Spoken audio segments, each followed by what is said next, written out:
Bienvenidos al quinto Foro Mundial de Ciudades de Plataforma Logística. En este caso nos toca abordar el panel de gestión de riesgos de la cadena de suministro post-pandemia. Quiero hablarles un minuto del objetivo de este panel antes de iniciar. Como todos saben, esta pandemia rompió todos los esquemas conocidos por nosotros hasta ahora, donde las empresas ya estaban preparadas para tener planes de contingencia en situaciones normales, de aprovisionamiento, fabricación, almacenamiento y distribución. Obviamente, esta pandemia produjo unos riesgos inmensos porque nadie estaba preparado. Entonces, es bien importante tener la visión y cómo lo afrontaron algunos de nuestros países en Latinoamérica y qué mejor forma de hacerlo con este panel que tenemos acá para compartir con todos ustedes.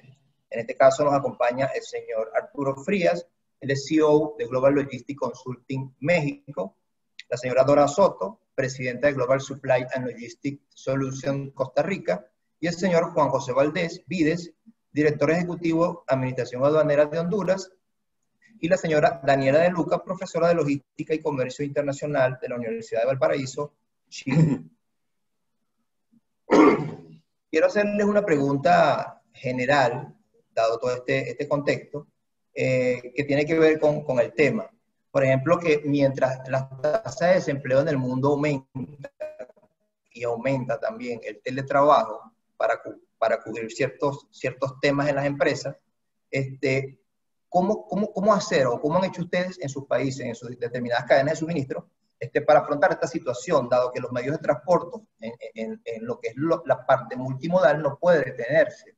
O sea, no es como un empleo que se pueda sustituir con teletrabajo. Entonces, esta es una pregunta para el panel, para ver qué opina sobre este tema. Claro, si me permites, voy a empezar comentándoles que en México y en el mundo las operaciones no se paran, no se pueden parar. Tenemos que seguir entregando más con el efecto pandémico, todo el tema relacionado al sector salud.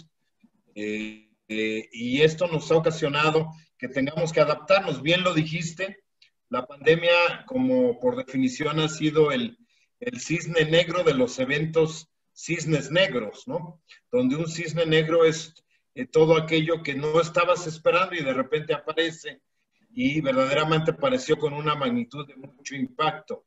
¿Qué se ha hecho en México?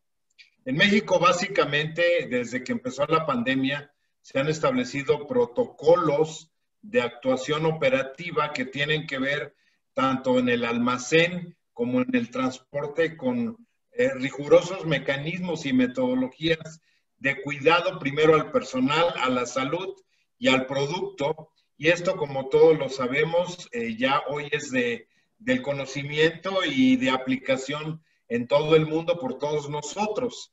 Y esto nos hemos acostumbrado y todavía va para rato, cuando menos hasta el cuarto del año próximo en que tengamos ya colocadas cuando menos el 80-80 de las vacunas y la penetración de la cobertura en la población. Otra cosa que se ha hecho en México para no parar las operaciones, además de todos los protocolos extremos, han sido las implementaciones de centros de monitoreo, sobre todo de las grandes empresas y los grandes operadores logísticos tipo Procter, DHL,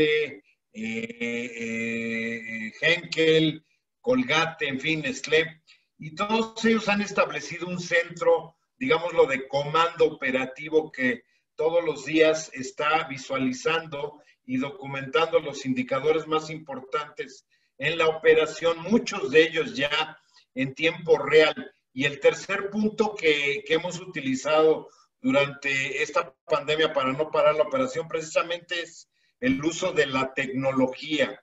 Cada vez vemos más comunicaciones, torres de control, operaciones con Bluetooth, cada vez se analizan y se justifican más implementaciones robotizadas.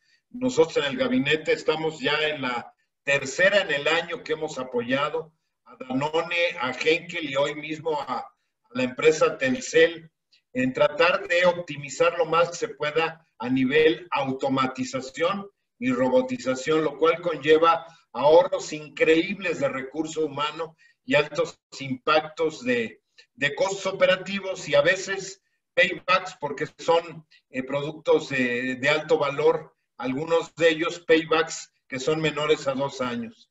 Creo que eso pueden ser los 3 grandes motores o drivers que están manejándose desde que empezó la pandemia y con lo cual no hemos parado en México.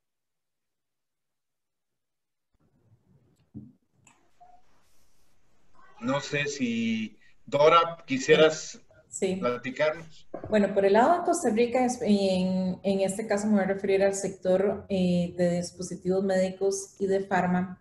Obviamente al inicio sí fue un cierre total de fronteras, sí se dejaron la oportunidad de poder ingresar los aviones de carga con cierta mercadería. Hubo una disminución totalmente en la producción, sí hubo que enviar el personal a la casa, se hizo disminución de jornadas, se estuvo así como por unos 2 meses aproximadamente, pero sí disminuyó.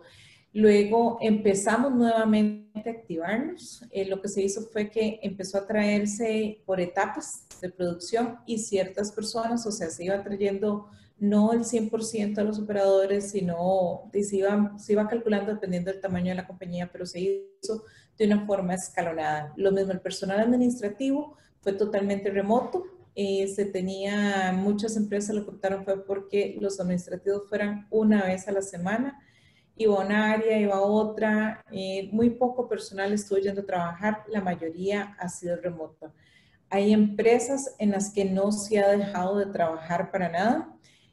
¿Cuál ha sido el aliado principal en el país? La parte de la tecnología, definitivamente. El uso de todas las transmisiones de comunicación, el mantener el servicio al cliente es una de las cosas en las que las empresas se han enfocado muchísimo, mantenernos en contacto con el cliente final, tanto el de consumo como las empresas de logística, estar de cerca con cada uno de los clientes, o sea, de estarlos llamando, ya que no se pueden hacer visitas, las reuniones son vía Zoom o vía Skype, se mantiene en constante comunicación.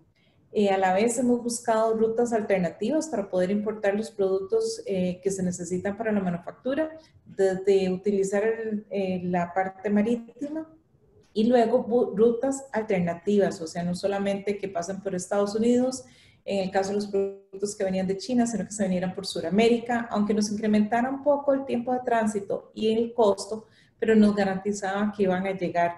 Y teníamos ahí como ese colchón de tiempo que ahorita estaba la producción no al 100%, entonces nos hemos podido ir acomodando. Ya actualmente estamos ya prácticamente un 100% produciendo, sin embargo las oficinas se mantienen con menor personal, o sea, igual se alternan, un día van unos, una área, una de finanzas o va gente de todas las áreas, pero en menor cantidad. Se mantiene el trabajo remoto, pero sí también ya se está yendo físicamente. Además de eso, obviamente mantenemos todas las normas que nos ha pedido el Ministerio de Salud, el uso de tapabocas, el mantener el distanciamiento, el uso del alcohol en gel, el constante lavado de manos en todas las áreas. Entonces se han instalado más lavamanos, se han instalado, por ejemplo, donde hay escaleras, se ponen dispensadores de alcohol, y todo ese tipo de medidas preventivas, así como la limpieza de los zapatos al ingresar, una serie de medidas que el gobierno ha pedido con tal de que podamos activar nuestra economía y podamos volver a nuestros centros de trabajo. Gracias. Bueno, si me permiten, buenas tardes. Bueno, en Chile, al igual que en México, también nuestras cadenas de suministro prácticamente no han parado. En Chile se da un hecho bastante particular, que en realidad nosotros como país veníamos saliendo de un estallido social que de alguna manera también nos había implicado una disminución en nuestras cadenas de suministro y medidas de contingencia. Entre ellas, por ejemplo, toques de queda. Nosotros ya estábamos viviendo algunas localidades con toques de queda y por lo tanto nuestros sistemas de transporte interno sobre todo se había logrado, entre comillas, adaptar a esta pseudo realidad. Y cuando comenzamos a visualizar lo que ocurre en China, Chile es un país muy dependiente de su comercio exterior, sobre todo lo que son las exportaciones, y nosotros nos encontrábamos en plena temporada de fruta, exportación de fruta muy importante, sobre todo para abastecer el Año Nuevo chino. Por lo tanto, hay que reconocer que desde el punto de vista del recurso humano y para cuidar también nuestras cadenas de suministro y, por supuesto, nuestros trabajadores en esta área, los distintos ministerios, por ejemplo, la Subsecretaría de Relaciones Internacionales y Económicas de Chile, aplican medidas como, por ejemplo, medidas de verificación de documentación digital, sin lugar a duda, agiliza los procesos de comercio exterior y, por supuesto, también mantiene la distancia social en nuestros trabajadores. También se ven operaciones de aforo, por ejemplo, y otro tipo de visaciones o vistos buenos de nuestras cadenas de comercio exterior, específicamente resguardando justamente la capacidad y la salud principalmente de nuestros trabajadores, además de incorporar los mecanismos que en un principio la Organización Mundial del Comercio establece para los trabajadores. Las cadenas de suministro principalmente no han generado grandes erupciones. Sí hemos logrado ver, por ejemplo, cómo las pequeñas empresas, principalmente lideradas por empresarios en las secciones de las pymes, han logrado adaptarse de mejor manera a este impacto. También hemos logrado visualizar cómo las empresas hoy día están logrando tratar de mantener y demostrar la trazabilidad e inocuidad de nuestras cadenas, específicamente, por ejemplo, en el caso exportador de salmón y otras frutas, también de la cual hoy día nos encontramos en temporada alta. Sin lugar a duda, esto no se puede lograr, esta gran cadena no puede avanzar, sino gracias al aporte fundamental de nuestros trabajadores a lo largo de toda la cadena y, por supuesto, también gracias a la capacitación que se ha ido generando de manera constante en función de cómo enfrentar esta situación, que haciendo eco, ¿no es cierto?, de las palabras de un investigador de la CEPAL, justamente Ricardo Sánchez, vamos a tener que acostumbrarnos, tanto a nivel de recursos humanos como a nivel de cadena de suministro, a vivir una época con pandemia. Arturo hablaba bien de los cisnes negros, ¿no es cierto?, y lo único que saben los cisnes negros es que se pueden repetir, que estas eventualidades pueden volver a generarse en un futuro y por lo tanto vamos a tener que aprender a convivir justamente en la capacitación constante de nuestros recursos humanos y en la adaptación constante de nuestras cadenas de suministro que justamente están lideradas por el recurso humano. Si no capacitamos y trabajamos de la mano con ellos, va a ser muy difícil lograr justamente contar con cadenas de suministro resilientes. Muchas gracias. Bueno, gracias por la participación de todos y también por compartirnos esta información. Del lado de Honduras, miren, realmente no es mucha la diferencia, lo que decía Arturo, Dora, Daniela. Del lado del gobierno, inclusive de la parte de aduanera, que es la parte que brinda el servicio y esa cadena y ese eslabón tan importante. Miren, lo primero que lo tenemos que entender cuando estábamos en el tema de pandemia es que el confinamiento no es una parálisis y que el aislamiento tampoco es estar solo y también que la separación no es lejanía. Entonces empezamos a buscar toda la parte corporativa y la parte operativa de ver cómo las personas, los equipos, incluso las empresas podíamos utilizar creativamente el talento y el tiempo que también necesitábamos para poder tener los recursos y crear opciones y tomar decisiones sobre la realidad que nos engloba a todos en ese momento, que es la sostenibilidad. O sea, me acuerdo que el día que el presidente anunció el confinamiento para todos, o sea, el Estado, nosotros éramos parte de la excepción, claro, pero ¿y qué pasaba con el agente aduanero? ¿Qué pasaba con el logístico? ¿Qué pasaba con los depósitos fiscales? Y todos esos auxiliares de la función pública aduanera, ¿cómo podíamos nosotros poder sacar adelante todo el trabajo con ellos? Y es entonces cuando empezamos a buscar qué problemitas se nos estaban haciendo en las fronteras. De repente el triángulo norte de la región estaba lleno de tráfico porque realmente no sabíamos si los protocolos de bioseguridad, que no son absolutamente nada homólogos y nada afables con el proceso logístico. Mientras estábamos buscando ser ágiles, teníamos el problema y la complicación de que los médicos decían no puede entrar o traiga su bendita prueba PCR, que yo creo que todos los países sabemos lo que cuesta eso. Entonces, era un sinnúmero de ocasiones que teníamos que buscar. ¿Qué hicimos nosotros? Fue primero sentar la parte corporativa y decir, primero tenemos que buscar disruptivamente cómo vamos a innovar. Empecemos a hacernos preguntas y ahí era cuál era la novedad que podíamos ofrecer en este momento. ¿Cuáles productos y qué servicios que debido a la pandemia eran una opción y que pese que nunca las habíamos considerado. O sea, cuáles eran las fortalezas que podíamos atender y las nuevas necesidades para así poder añadir un valor agregado. Aquí ya no era agarrar el PEI, el Plan Estratégico Institucional, ese prácticamente lo agarras y lo metes a la basura y tenés que ver cómo resolvés. Y empezamos a buscar cómo fortalecíamos lo que ya teníamos fortalecido. Luego teníamos una mesa evolutiva que básicamente teníamos que diseñar si esa disrupción que estábamos haciendo para poderle darle continuidad a las nuevas prácticas. ¿Qué cambios ineludibles en los procesos teníamos que realizar? ¿Qué políticas nuevas? ¿Qué coordinaciones? Para poderle hacer un empoderamiento y hacerle la vida más fácil a todos nuestros clientes, que es toda la parte de la cadena logística, y poder tener también a nuestros clientes internos, porque esa es la otra parte. A veces uno pierde en lo que era el confinamiento los tres puntos más importantes, que era el trabajo, la vida social y el hogar, y todas las teníamos concentradas en el hogar. Yo tenía, mis empleados y mis gerentes estaban sobresaturados de trabajo, hablábamos con sesiones ultra largas a altas horas de la noche, y al día de la mañana nos teníamos que volver a meter al tema del teletrabajo. Mientras otros estaban con el TV trabajo, claro, ¿verdad? Porque hay unos que realmente en la pandemia se dan cuenta de lo que realmente no son necesarios.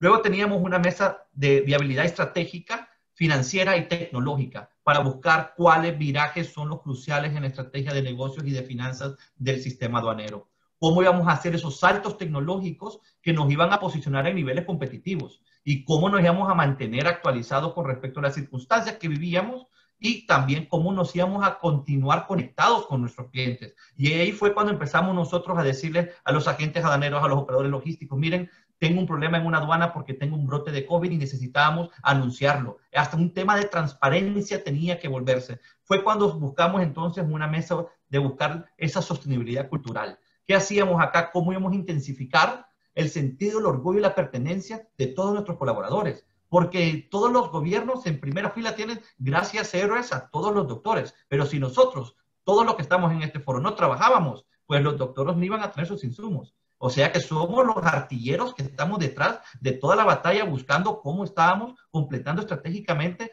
que se sostuviera un país y que se sostuviera toda esa cadena logística. Y por último buscamos una mesa de reputación y relaciones, que ya era el equipo de relaciones públicas, que nos podían apoyar a decir qué iban a decir nuestros proveedores, nuestros colaboradores, nuestros clientes y la comunidad nacional e internacional sobre el actuar de nosotros en esta crisis. Si realmente los cuidamos, cómo íbamos a intensificar la vivencia de nuestros principios éticos y de esa responsabilidad social y cómo podíamos ser congruentes, porque de repente venía alguien y ahí es cuando uno dice, los inteligentes del Estado realizaron un protocolo de bioseguridad que realmente es imposible que lo fuéramos a hacer. Y me acuerdo perfectamente bien lo que vivimos en la región, que realmente yo creo que en Latinoamérica esta integración aduanera que tenemos en la región centroamericana realmente puede ser una envidia para los del sur, porque vean que tenemos los protocolos de presidencia pro tempore y en esos primeros 6 meses fui yo el presidente pro tempore.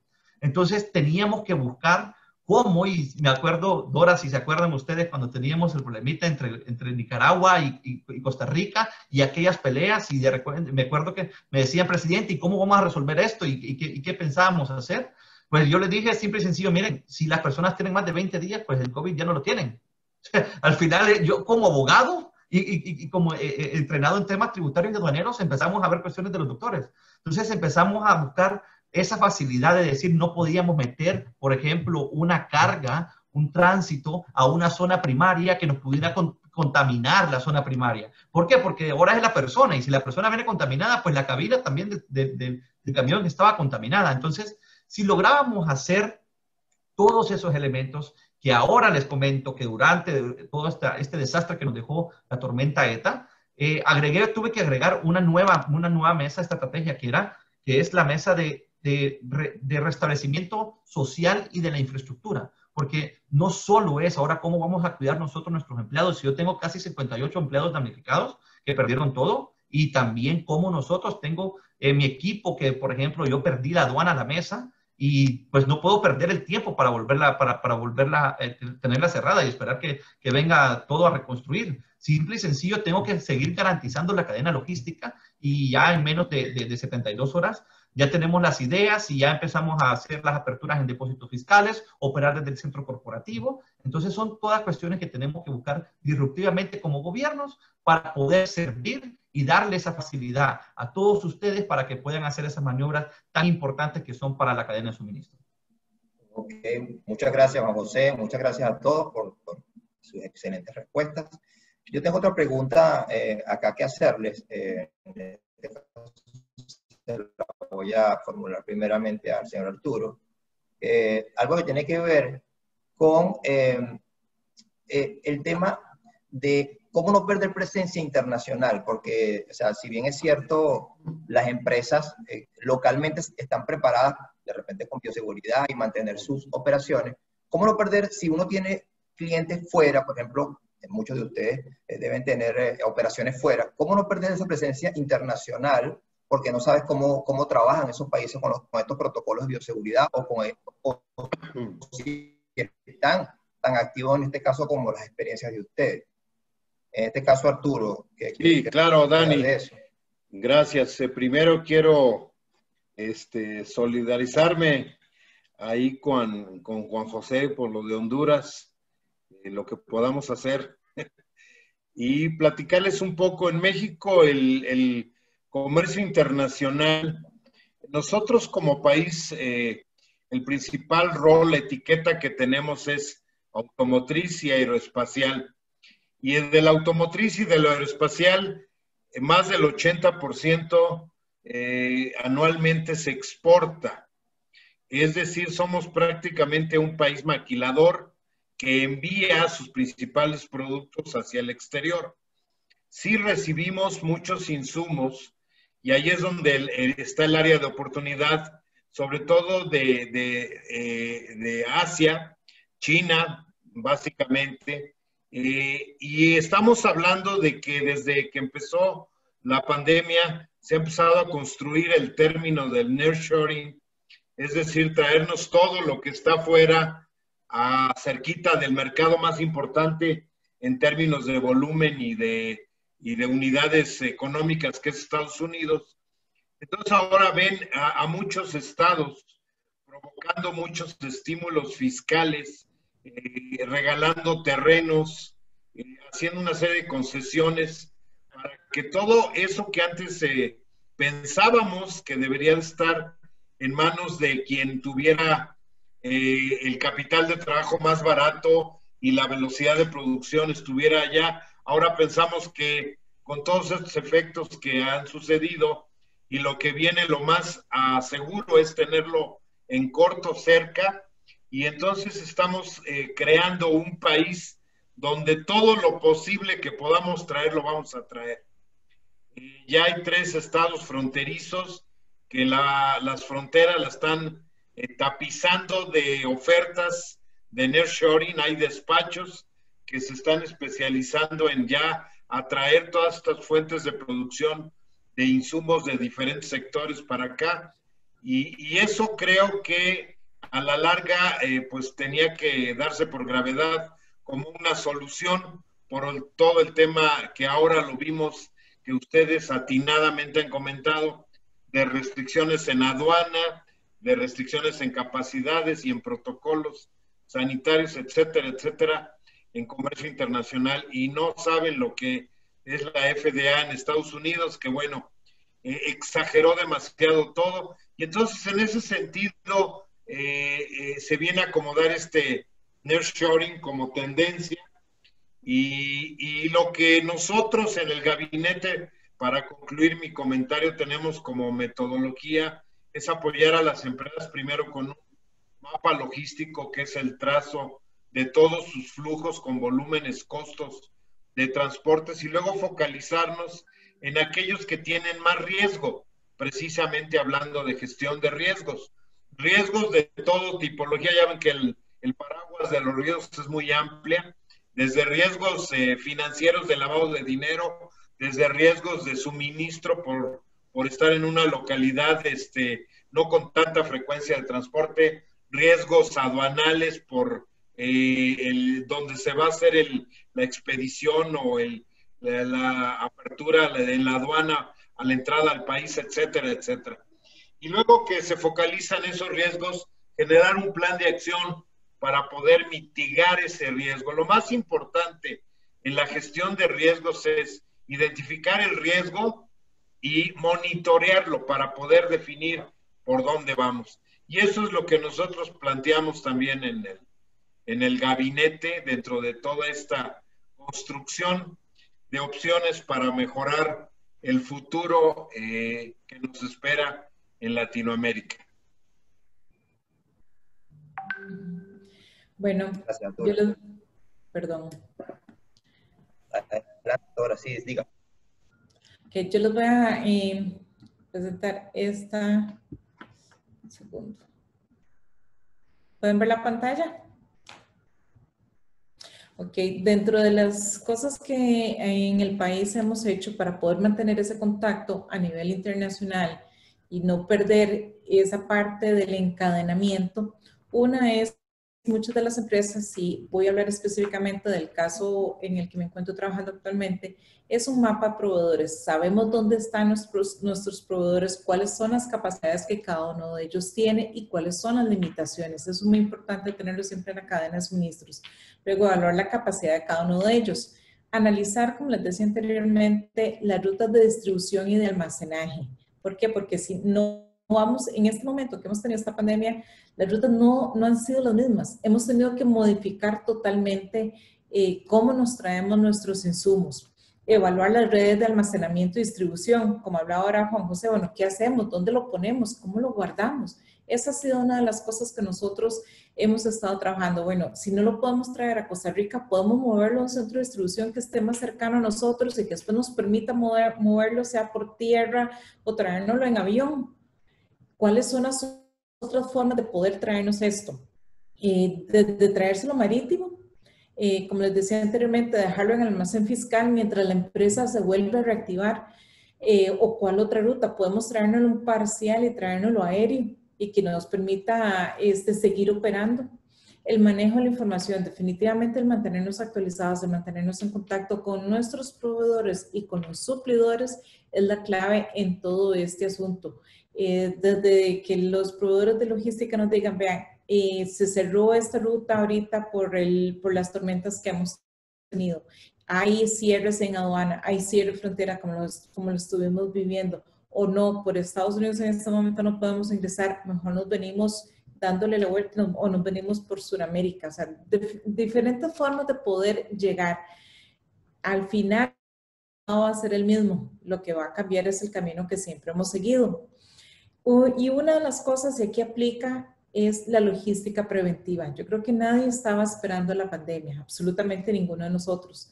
Entonces, ¿cuáles son las opciones? ¿Cuál es la mayor enseñanza que esto nos deja? Es precisamente en que debemos de prevenir. ¿Dónde está nuestro backup, como dicen los gringos? Tenemos nosotros, en el caso de Costa Rica, México. México es un gran exportador. Se está manufacturando muchísimo producto ya. No solamente tengo que tenerlo en China o tengo que tenerlo en Europa, ¿no? También tenemos a los demás hermanos de Centroamérica. Podemos hacer encadenamientos y ayudarnos a reactivar y a desarrollar las economías de cada uno de nuestros países. En este momento, una de las cosas que se ha desarrollado montones han sido los emprendimientos. Bueno, como dicen, ayúdame que te ayudaré, ayudémonos entre nosotros mismos y sigamos levantando esos emprendimientos, haciendo esos encadenamientos y mejorar nuestras rutas. Para eso, la logística preventiva definitivamente es nuestro aliado. Gracias, Dora. Adelante, Daniela. Bueno, muchas gracias. Sí, yo en realidad coincido con todo lo que tanto Arturo y Dora nos han indicado. Nuestro país ha sido bastante similar en realidad. Yo creo que justamente nadie estaba preparado para este tipo de pandemia. Chile sabe de riesgos, sabe de terremotos, de tsunami, y aún así nos dimos cuenta que nuestras cadenas de suministro no tenían gestión de riesgo.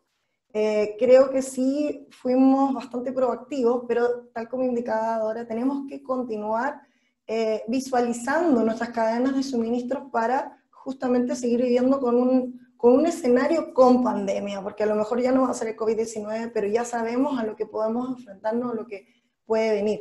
En ese sentido, creo que es importante resaltar también que debemos tener la capacidad en función de modificar o cambiar la dependencia que tenemos justamente de nuestros proveedores. Conocidos el caso de Ericsson del año 2000, ¿no es cierto?, cuando por un rayo la planta productiva en Nuevo México los deja total y completamente desabastecidos, y creo que desde que China, exclusivamente en los inicios de esta pandemia, cierra gran parte de sus operaciones industriales y portuarias, nosotros como país y principalmente como mundo nos vemos gravemente damnificados porque gran parte de nuestras exportaciones van para allá y parte importante de nuestras importaciones también provienen, ¿no es cierto?, de ese mercado. Solo un detalle, por ejemplo, una de las grandes crisis que se ha dado en Chile, oleada de COVID, más allá de todo lo que ha ocurrido, por ejemplo, es lo que está ocurriendo con los contenedores vacíos. La reposición de contenedores vacíos, que alguien puede decir, bueno, al final alguien me dijo, al final todo depende de un tarro, ¿no es cierto? Justamente en función de cómo se reposicionan las cosas y cómo tienen la capacidad de abastecer en las cadenas de suministro y específicamente en nuestros países. Así que justamente yo creo que la capacidad, y no lo digo yo, lo dijo CEPAL hace un tiempo atrás, es el momento de mirar también a la regionalización. Es el momento de mirar también a Latinoamérica, es el momento de mirar a nuestros menores tiempos de distribución, es el momento de mirar a nuestros vecinos, es el momento de generar más que movimiento de mercancía, valor agregado. ¿Ya? La idea de los encanamientos productivos justamente potencian el desarrollo de la producción mancomunada entre más de unas naciones. Por lo tanto, esto también permitiría a América Latina propiciar fuertes niveles de valor agregado. Así que yo creo que siendo hoy día un poco más optimista, mirando un poco más los desafíos y el vaso medio lleno, yo creo que vienen oportunidades. Y para terminar, nosotros como país nos estábamos enfrascando mucho en lo que era la infraestructura fija, ¿ya? Y creo que esta pandemia también nos ha demostrado que vamos a tener que mirar mucho la infraestructura soft, la digitalización. Sin lugar a dudas, no vamos a poder mantener el desarrollo de las cadenas de suministro en función de todo lo que está por venir sin una mirada principal a lo que son los documentos digitales, los desarrollos blockchain y todo lo que se viene encima, que ya se vino encima. Alguien dijo por ahí, ¿no es cierto?, casi 10 años en proceso de digitalización y bastó una pandemia y en los 2 meses ya estábamos todos hablando de lo mismo. Entonces, yo creo que también es un escenario demasiado propicio para que se genere justamente ese salto a la digitalización específicamente y facilitar la internalización. Gracias, Daniela. Adelante, Daniel.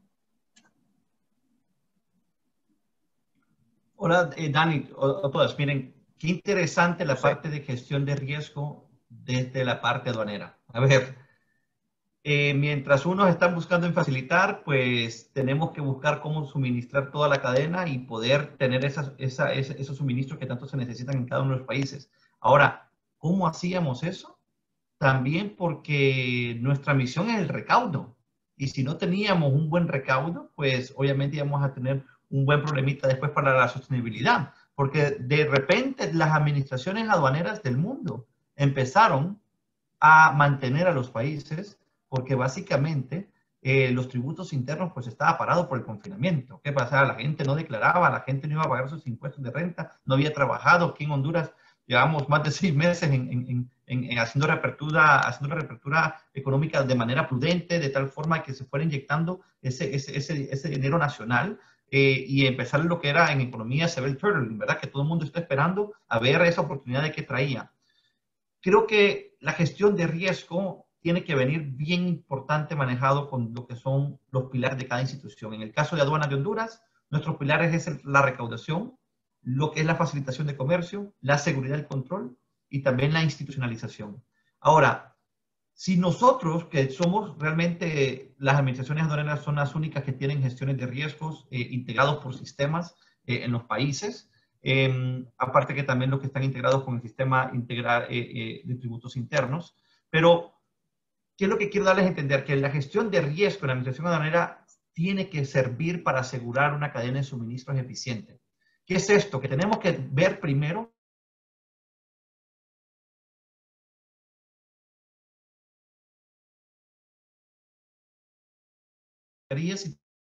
buscar cuáles eran los riesgos de traer ese tipo de insumos para acá. Porque de repente teníamos las mascarillas que la India estaba fabricando y que las mascarillas que también estaban, no las aceptaban los otros países, pues empezaban a ver a dónde caían. Y viene atañado con un tema de corrupción, viene un tema de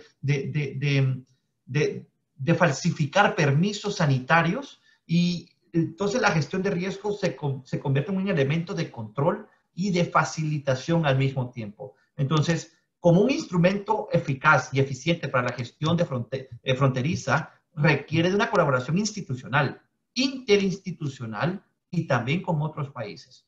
Porque si la gestión de riesgo se hace por un solo lado, pues no estamos en nada. Luego, hay que identificar lo que es la necesidad de contar con una legislación que provea las bases necesarias que permitan a las administraciones fronterizas ejercer de forma responsable y eficaz sus mandatos. Y esto tiene que ver bastante con la importancia de la organización de los recursos humanos. Entonces, la importancia de esta elaboración de cadenas logísticas en Honduras de confianza, en Honduras era un proyecto que desde el 2012 no se había ni tocado, desde el 2002, perdón, eran casi 20 años que aquí hablaban del operador económico autorizado y nada. Pues tuve que venir yo y hacer lo que no hicieron en 20 años, tuve que hacerlo durante la pandemia. ¿Por qué? Porque necesitábamos asegurar que esa cooperación con las otras autoridades y que se hicieran de parte de las empresas. Entonces, ¿qué sucedía? Que teníamos empresas que realmente sufrieron una crisis económica y cómo le veníamos a decir nosotros, mire, necesito que invierta $50,000 en un portal de Refide y de repente necesito que invierta también en marchamos electrónicos y que también le ponga, por favor, a un sistema de video OCR para que podamos ver todo lo que está sucediendo. Entonces, cuando empezamos a ver que realmente el ambiente que tenían las empresas para seguir en esa sostenibilidad, es decir, yo no puedo dejar perder mi empresa por la pandemia, se empezó a hacer clic todo. Y empezamos a tener aquel clic con la empresa privada y empezar a escuchar. Entonces el tema era, hicimos una mesa. Si me critican, también me proponen. Ven, al final, si el que ensucia aquí, limpia. Entonces teníamos que identificar, porque teníamos un alto índice de precursores químicos que estaban entrando. Teníamos un problema de drogas, teníamos un problema de contrabando, de marcas falsas, y esta gestión de riesgo nos apoya bastante a poderlo visualizar. Si me permiten con la presentación, Héctor, si me apoyas para demostrarles lo que hicimos nosotros en el módulo de gestión de riesgo. Toda administración tiene un comité de gestión de riesgo que se integra por lo que son los equipos de fiscalización, con los equipos de inteligencia aduanera y con los equipos de operación. Entonces, ¿qué es lo importante que teníamos que descubrir con lo que es esa gestión que estaba ocurriendo en ese momento? Primero, ¿cómo podíamos facilitar el comercio exterior? Entonces, teníamos que reducir la inspección física, porque no podíamos darnos el lujo de estar revisando y estar poniendo aquel montón de cuestiones en alerta, en canal rojo y estar diciendo, mire, quiero revisar. No, de repente nos tuvimos que volver facilitadores y empezar a identificar qué riesgos realmente quería yo controlar. Entonces, redujimos nuestra sistema, nuestra gestión en casi un 69.2%. O sea que de casi 100 contenedores que estaban ingresando a Honduras, dejamos de estar revisando 69. Porque simple y sencillo necesitábamos abastecer los supermercados, necesitábamos abastecer todo lo que era la cadena de suministro, también todas las cuestiones médicas. Ahí está en la segunda filmina. Entonces ahí pueden identificar esa reducción que hicimos nosotros. Si ustedes pueden ver la cantidad de declaraciones que hubieron entre el mes de enero al mes de noviembre ahorita, ustedes pueden ver cómo cuando entramos en confinamiento en marzo, cómo cayó. Casi el mes de enero y febrero teníamos una muy buena gestión en Canal Verde y de repente tuvimos que bajarle. Si se fijan, tuvimos casi 13,000 declaraciones que empezaron a llegar y teníamos la selectividad en amarillo, rojo y verde. Ahora, ¿qué significaba esto? ¿Cómo sosteníamos cuando realmente los ingresos estaban bajando? Mayo fue un mes catastrófico para toda la región. Creo que mayo fue en toda Latinoamérica el mes que realmente afectó, y si no me equivoco, en la CEPAL, según los estudios que estaba haciendo CIEC, andamos alrededor de haber perdido casi un 13.2% del PIB en la región. Es una cantidad exagerada de plata. Entonces, poco a poco si se van viendo cómo fuimos aumentando la gestión desde mayo, junio, julio, agosto, septiembre, y ya estábamos volviendo a la normalidad. Pues ahora estamos buscando cómo gestionar ahora lo que es el envío de socorro y ayuda humanitaria para buscar cómo manejábamos eso. Entonces, ¿qué me dice mi homólogo Juanjo? Yo creo que te vamos a pedir un curso de administración aduanera en desastres naturales, porque aparte de lo que teníamos de buscar esa sostenibilidad, viene el tema de la selectividad por medio mensual. ¿A cómo le vamos a dar a una persona una selectividad verde cuando no sabemos cuál es su intención? O sea, o cuando empezamos a ver en su conducta que el agente aduanero tiene más multas en los últimos años por eso. Entonces viene la parte de que las empresas empezábamos a darle esa palmadita. Óigame, las personas que están haciendo el buen trabajo, teníamos que darle ese salario emocional de decirle, usted es responsabilidad de la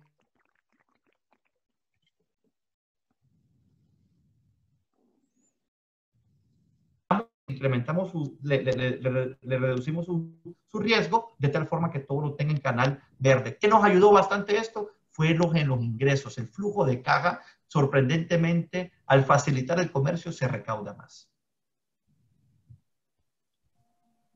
Muchas gracias, Juan José. Excelente información, muy completa. Quiero aprovechar unas palabras que estaba dando Daniela sobre la transformación digital, porque quiero indagar sobre ese tema. Vamos a ser más sintetizados en la respuesta sobre este tema que les quiero preguntar. Entiendo que Arturo es especialista en ese tema, sobre el tema de la transformación digital y la industria 4.0. ¿Cómo la pandemia pues, nos aceleró? Dicen que avanzamos 5 años más, o sea, nos adelantamos 5 años más en función de este tema de la pandemia, pero sí quisiera conocer un poco, en síntesis, cómo afrontan el tema de la transformación digital y la industria 4.0 o pandemia en sus países. Arturo, sí, mira, ¿vale? La Asociación Mexicana de Ventas en Línea de México, efectivamente, como lo mencionas, asegura que de 3 a 4 años se ha exponenciado el uso de todo lo que es e-commerce y todo lo que es conllevado a logística 4.0 con el uso de tecnología, efectos que se dan pues por la pandemia misma, ¿no? ¿Qué tipología de soluciones 4.0 estamos viendo? En general, para resumir en logística en México, torres de control, que son seguimientos en tiempo real desde uso de telemetría, Internet de las cosas, con Bluetooth, conexiones a puntos de proveeduría, de centros de acopio, de centros regionales, etcétera. Todo el flujo físico en un lugar específico donde recaban toda la información en tiempo real y toman decisiones. Otras cosas que estamos viendo, automatización, muchísimo en almacenes, muchísimo, donde te eliminas, sobre todo en las líneas de picking, de surtido, 80, 50 gentes de un jalón, por el uso de varias tecnologías, desde surtido, manos libres, vista por goggles, con todos los códigos de cada producto, etc. Esto verdaderamente se está exponenciando mucho. Yo creo que en unos 3 o 4 años vamos a ver en varias regiones de México ya entregas por drones, ciertas regiones, ciertos lugares, etcétera, etcétera. Y esto te puede dar una idea de que estamos creciendo verdaderamente exponencial en este uso. Muchas gracias, Arturo. ¿Alguien más quiere aportar sobre esta idea, Dora? Sí, les voy a... Dentro de las cosas que hemos visto en cuanto a la tecnología y a los retos que nos ha impuesto esta pandemia, están los retos de innovación para combatir el virus. Bueno, estos suenan así, uno dice, uy, no, estamos como todavía muy largo de poder utilizar robots. Señores, ya tenemos los drones. ¿Qué han hecho las escuelas? Algo tan simple en el día a día. Las escuelas, los colegios y los centros educativos para las graduaciones toman fotos aéreas, usan los drones. ¿Qué está haciendo Amazon? Utiliza los drones para hacer entregas. ¿Qué tenemos en sistemas de seguridad? Las cámaras que usted con su celular puede decirle a la persona, vea, por favor, déjeme el paquete en la entrada de la casa. Tenemos la reorganización de las áreas de trabajo por medio del teletrabajo. O sea, ya definitivamente ya no es que todos tenemos que estar en una misma área, todos tenemos que estar, este es el departamento de calidad, este es el departamento de compras. No, ya cada uno está en su casa y hemos tenido que aprender a ser más flexibles, a tener esa resiliencia, cómo reaccionamos, cómo nos organizamos nosotros mismos en nuestras casas para poder tener el espacio de trabajo, nuestro horario y poder concentrarnos. El escaneo sin contacto. Tenemos las pistolas, sí, las bodegas para poder recibir, pero esas pistolas, si las seguimos utilizando, la persona que viene, escanea, viene otra persona y tal vez no se han lavado las manos. Tendríamos que tener así como que alguien a la par constantemente limpiando el dispositivo. Entonces el escaneo sin contacto.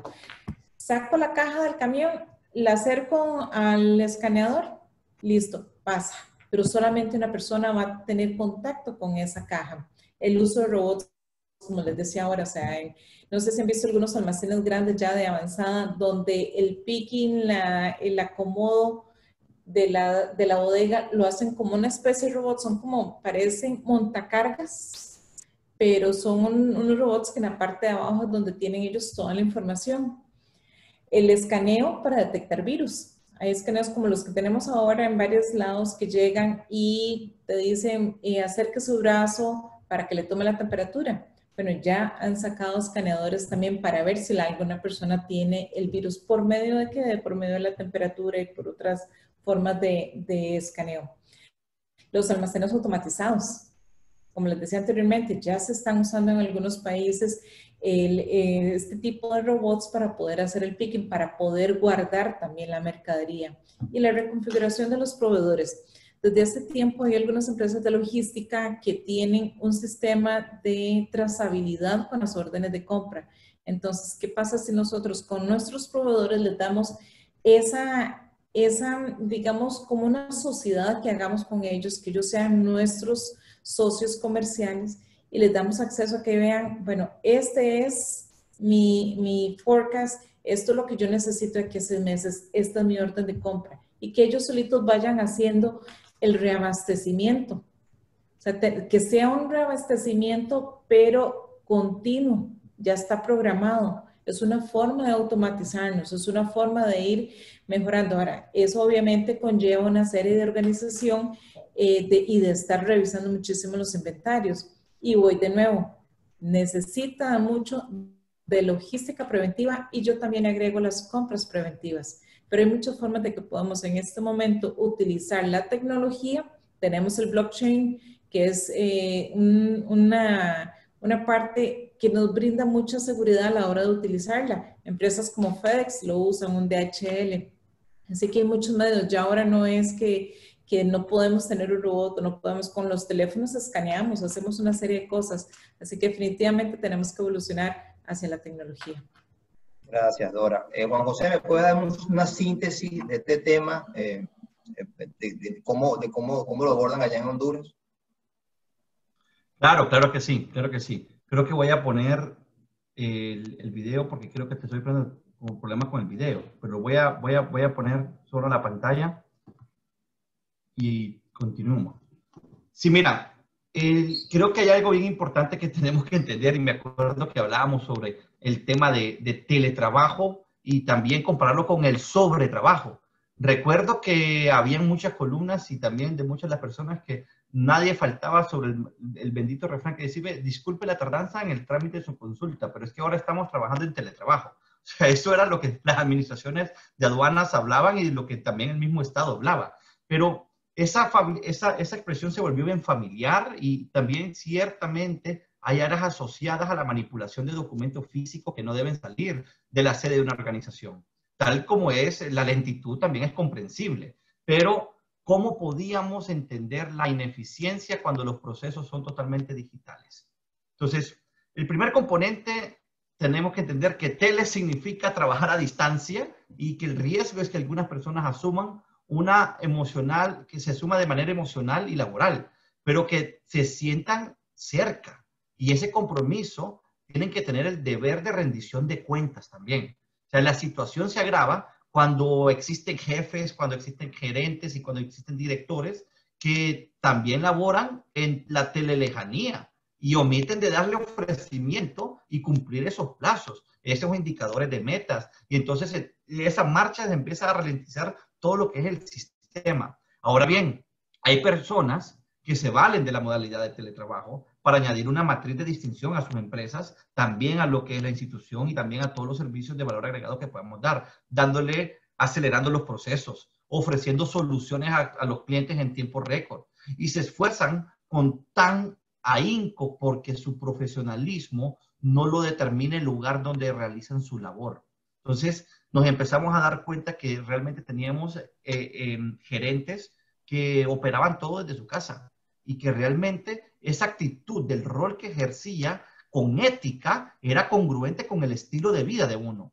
Ahora, había otros casos también de que las obligaciones laborales de quienes teletrabajaban se suman de una manera simultánea a las familias. Creo que a todos nos ha pasado eso, que estábamos con el teletrabajo y nuestros hijos gritando. Y creo que por eso ahorita creo que tenía una falla en el internet porque mi hijo estaba golpeando ahí la parte del router. Entonces, esos días se complican en exceso y con jornadas que se extendían hasta altas horas de la noche. Y eso trae también complicaciones serias en la organización del hogar.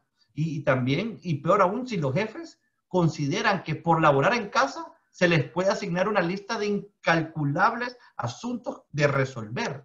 Entonces, ese sobretrabajo repercute en la salud mental y coloca en riesgo la estabilidad familiar y también los vínculos con los clientes, porque una persona que no está descansada no puede atender bien una logística aduanera. O sea, no va a poder atender una cadena de suministro de la manera correcta. Entonces, una buena práctica con diálogos francos y con periódicos y periódicos uno a uno entre jefes y colaboradores siempre procura un balance justo entre los niveles de teletrabajo y la calidad de vida. Entonces, ¿qué buenas prácticas sirven para optimizar ese teletrabajo que hacíamos nosotros? Primero, era la retroalimentación entre los participantes, entre los gerentes, entre los colaboradores y entre los clientes, porque de nada nos sirve que estemos nosotros hablando acá y que la gente no lo esté escuchando y que la gente no se dé cuenta de lo que realmente queríamos decir en esa reunión. Porque en una reunión en que nos estamos viendo los ojos y de que hacemos los movimientos con nuestras manos, las personas realmente se dan cuenta de la intención, pero atrás de una pantalla realmente no se puede dar cuenta a alguien de lo que realmente está ocurriendo, de los caracteres emocionales de ellos. Segundo, era una actualización de papel de la persona que lidera los equipos virtuales, capacitándola, evaluándola y viendo las nuevas competencias que podíamos formar en esto. ¿Y qué nos hizo esto? De que ahora, hoy por hoy, realmente tenemos equipos de servicio al cliente que están haciendo lo que son las atenciones de manera virtual. El equipo de abogados atiende a los abogados de manera virtual y se proyectan dentro de ellos, como hacemos la presentación, se proyectan los expedientes escaneados y se van viendo todo. Incluso estamos trabajando resilientemente para buscar ahora cómo fiscalizamos de manera virtual. Ahora, tiene que ver con el comportamiento y la ética de la empresa, porque si yo voy a fiscalizar y decirte, por ejemplo, Dani, quiero fiscalizar tu empresa, pero yo veo que tienes una buena gestión de riesgos, y que realmente no sos un problema para aduanas, pues abre tus libros y lo miramos directamente. Y estamos viendo con el tema de OEA, aparte de que le metimos todos los procedimientos y protocolos de bioseguridad, también estamos metiendo el componente virtual. Pues como no podemos salir y estamos en un confinamiento, agarre una cámara con su celular y podamos ir a ver las instalaciones cómo están. O sea, eso nos permite hacer esa combinación de teletrabajo con lo presencial. Entonces, esa es la tercera parte, lograr hacer esa conexión entre el teletrabajo y lo presencial. Porque si solo se teletrabaja, obviamente la parte operativa se viene para abajo. Eso se lo puedo garantizar. Pero obviamente cuando sea posible y también seguro para poder nutrir esa interacción social que se tiene con el cliente. Y por último, se tiene que hacer un replanteamiento de los indicadores de gestión y de las reglas del empoderamiento.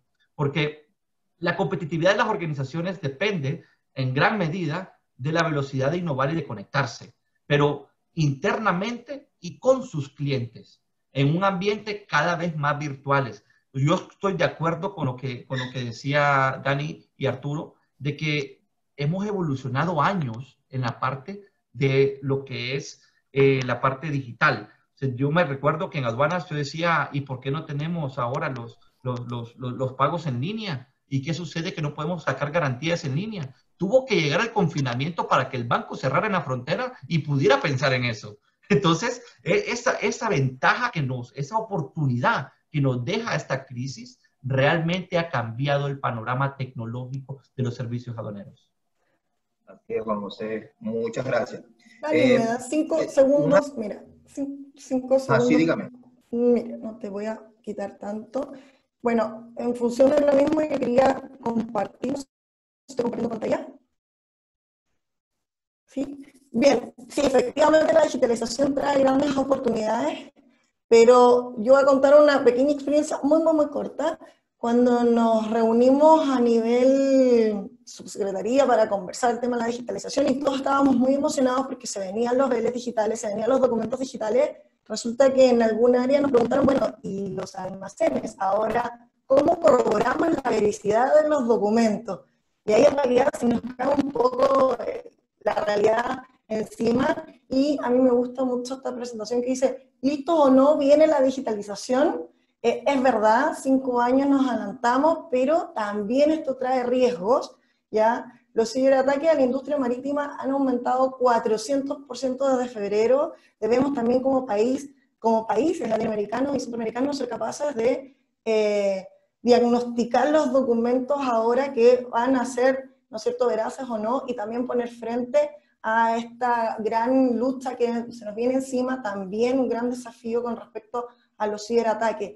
Y por último, en función de los desafíos y las oportunidades también, nosotros como Chile hemos descubierto la gran oportunidad en función de la digitalización, que va asociada también en cuanto a la integración de las ventanillas únicas de comercio, ¿ya? A nivel específicamente Alianza del Pacífico, y ahí desde México, ¿no es cierto?, también estamos bastante alianzados. Hemos descubierto la oportunidad también en la digitalización en función de nuestras ventanillas únicas, y que también hay grandes oportunidades, pero también grandes desafíos. Eso era todo. Oh, muy bueno, claro, obviamente si hay más velocidad en lo digital y todo es atropellado, pues más facilidades para los temas de las cosas ilegales dentro de la tecnología. Obviamente eso también cabe. Muchas gracias. Yo quisiera ya hacer esta última pregunta, pero quiero que seamos bien breves. Pero una pregunta importante, de hecho ya hemos vivido como tubos de ensayo con estas pequeñas... Hay países donde hacen como liberaciones de unos días, como que flexibilizan el tema de la cuarentena total y radical. Hay países que están normal, pero en los países donde hacen ese tipo cuando cortan esa cuarentena o da como una flexibilización, hay como un desbordamiento de gente queriendo salir o sea, lo que le quiero decir es que veníamos en una tendencia a esa última milla, e-commerce, llévamelo a mi casa, la comodidad de mi casa, ahora todos en la casa. Entonces, es como que yo visiono, yo no sé qué opinan ustedes, de que ahora eso se puede revertir y va a haber como una reinvención del piso de venta. ¿Cómo ven ustedes este tema cuando aparezca una vacuna que sea medianamente efectiva? ¿Cómo creen ustedes que deben prepararse esos puntos de venta retail que aparentemente iban a ser extinguidos y pareciera como que van a renacer de la ceniza? No sé, eso es una visión que yo tengo y quisiera que ustedes brevemente me compartieran acerca de esa visión o qué piensan ustedes de eso.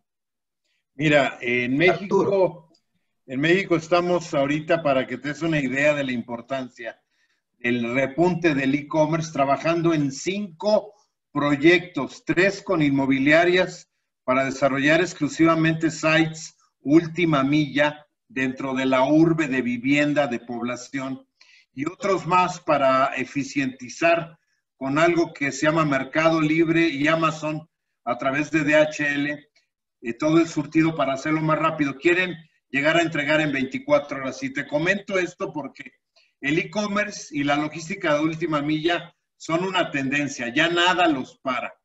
Ya nada los para. Efectivamente, por la idiosincrasia latina de estar tanto encerrados, queremos, ¡pum!, explotar y salir a la calle tumbando todo, ¿verdad?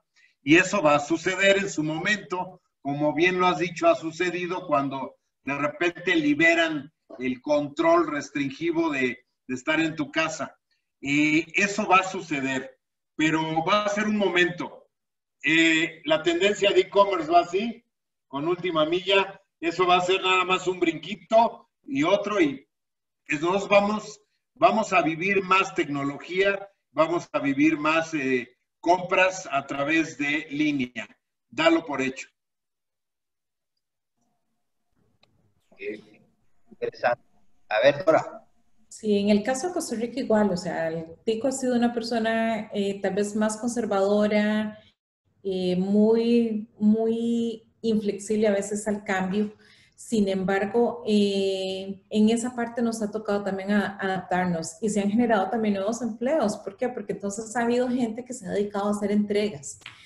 Tenemos una mayor seguridad en cuanto a las compras, ya no es aquel miedo a que se nos hackeen la tarjeta, que se nos hacen un fraude. ¿Por qué? Porque todas estas personas empresas que se dedican al e-commerce se han asegurado de brindar un servicio que también brinde seguridad en la forma de pago, o sea, asegurándonos para todos esa forma de pago. Así que yo no lo veo en ningún momento que se vaya a disminuir. Como dicen, se requieren 21 días para hacer un hábito. Yo creo que tenemos 6, 7 meses ya en confinamiento y el e-commerce y las ventas en línea vinieron para quedarse y más bien están creciendo. Es momento de reinventarnos. Igual van a estar las compras en tienda porque sí, vamos a estar saliendo y a veces nos gusta ir y poder ver y probar y comer, etcétera.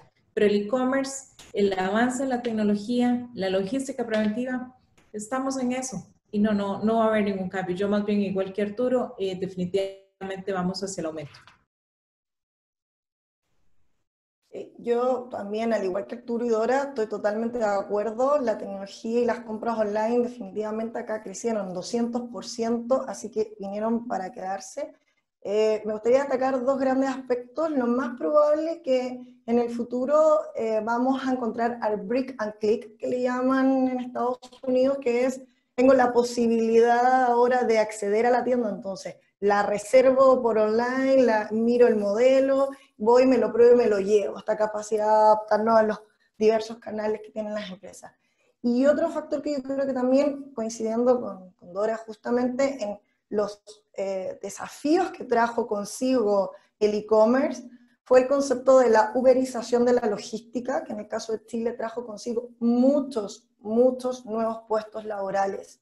Cuando los camiones 3/4 o los grandes camiones ya no podían entrar porque no estaban dando abasto, empezamos a recurrir al shopper, ¿no es cierto? Al que andaba en bicicleta, a la persona que tenía su moto, e incluso a los taxis colectivos que dejaron de circular producto de las cuarentenas, se convirtieron en Uber distribuidores de este modelo.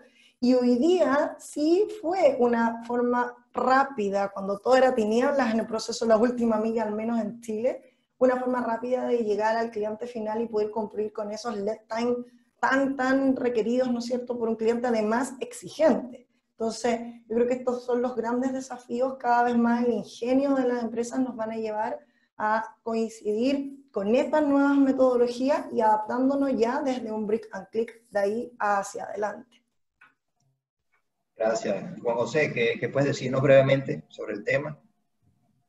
Claro, Dani, qué pena con la cámara ustedes, pero bueno, son parte de la resiliencia que tenemos que aprender en la vida virtual, ¿no? Miren, la modalidad virtual se ha expandido y eso es inevitable y creo que ha empleado, incluso se utiliza ya hasta para contratar a las personas y en muchos casos, digamos, estos hijos de la pandemia que nos han dejado realmente no conocen ni a sus jefes ni a sus lugares de trabajo. Y por otro lado, los clientes siempre procuran tener medios digitales amigables para sus gestiones. Ahora, el problema de esto es que para las administraciones de aduanas y para lo que son las administraciones tributarias se vuelve un problema, pero increíblemente fuerte porque nos erosiona la base fiscal. ¿Y qué significa esto? Que de repente yo tengo a Arturo Frías que está comprando las gorras más bonitas que se están vendiendo en Amazon, las compró y ahora las está vendiendo, las importó, pagó sus impuestos, está bien, pero ahora las está vendiendo por Facebook. Y como no tiene un domicilio fiscal, yo no lo puedo ir a fiscalizar. Y de repente, Arturo ya ahora brinda el servicio a través de la plataforma digital de una persona que hace los mandaditos y te la lleva a la puerta de tu casa, el door to door, el base to base, se están expandiendo de manera tan increíble que ahora, si las administraciones tributarias y aduaneras y los gobiernos no empiezan a crear métodos para poder hacer un control integral de esto, realmente se sale de control. Y créanme que a la medida de la tecnología que vamos avanzando, los gobiernos vamos a tardar mucho para podernos adaptar a esta forma de comercio. Yo completamente de acuerdo con todos que esto es inevitable. El comercio electrónico ha incrementado, incluso yo me asusté hasta que tuve una carta de Amazon y me dijeron, óigame, Honduras es uno de los países que más compra en la región centroamericana. Dios mío, dije, y de repente ahora el sistema tributario está en alerta porque no sabemos de dónde está. Claro, ahora sabemos que de dónde vienen el montón de productos. Entonces, eso tenemos que buscar el tema de cómo manejar esa liquidez y cómo optimizar todos los recursos digitales que se puedan haber para poder controlar lo que es el comercio electrónico. Yo para cerrarles, solo me gustaría decirles que miren que las crisis nos van a dibujar a todos los países y nos dibujan a los gobiernos. Y obviamente ahí sale lo peor y sale lo mejor también. Pero hay organizaciones y hay jefes y hay gerentes y directores que han transitado en la dirección contraria y a veces afectan el sentido de pertenencia de la misma institución y de los mismos valores que se buscan en lo que es una cadena logística, y también afectan la cultura y también el clima laboral. Y unos y otros aprenden, pero sin embargo, serán todos los que se aferren a sus principios más elevados los que van a llegar a ese puerto seguro. Gracias. Gracias, Juan José. Bueno, para ir cerrando, yo sí quisiera pedirles una pequeña conclusión de cada uno de ustedes del foro para ayudar a la conclusión final y bueno, y despedirnos.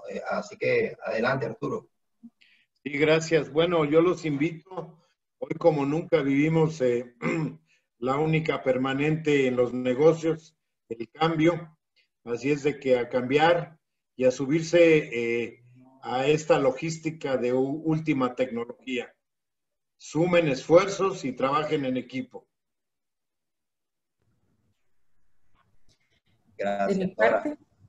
De mi parte, mi conclusión es que ha sido un año muy duro, ha sido una época en la que nos hemos tenido que adaptar definitivamente al cambio. Hemos aprendido muchísimas cosas todos. Sin embargo, también nos ha ayudado a avanzar en tecnología, en avanzar como sociedad, en avanzar como seres humanos.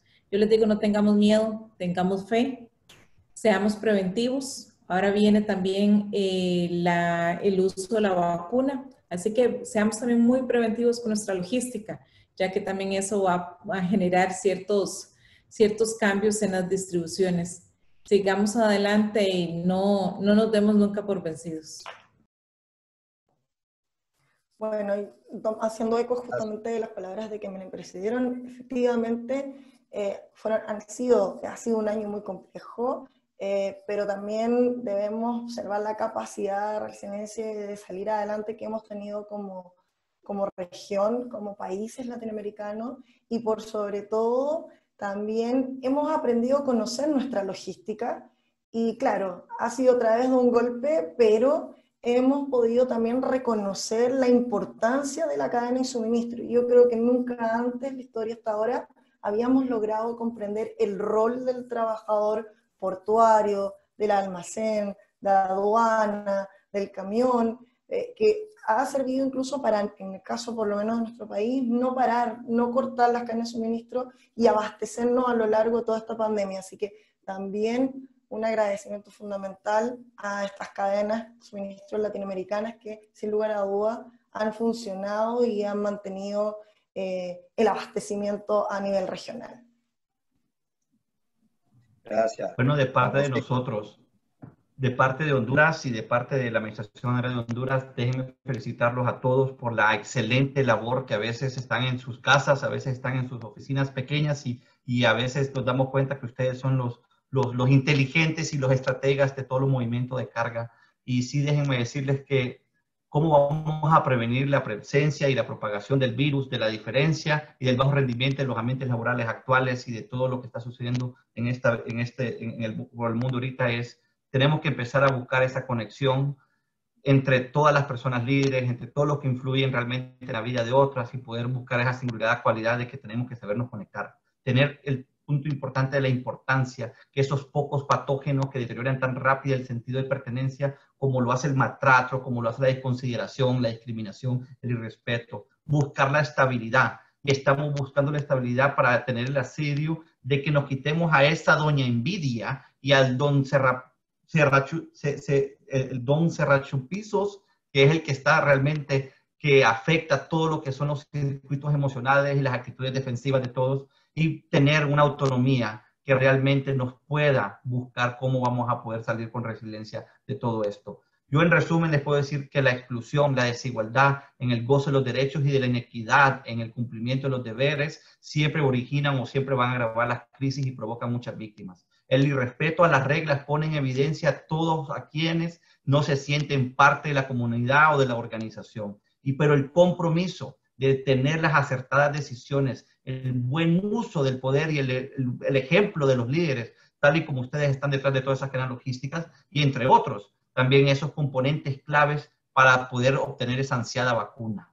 Miren, un sentido de pertenencia que refleje la verdadera participación siempre nos va a conectar con las voluntades para tener un propósito común con todos.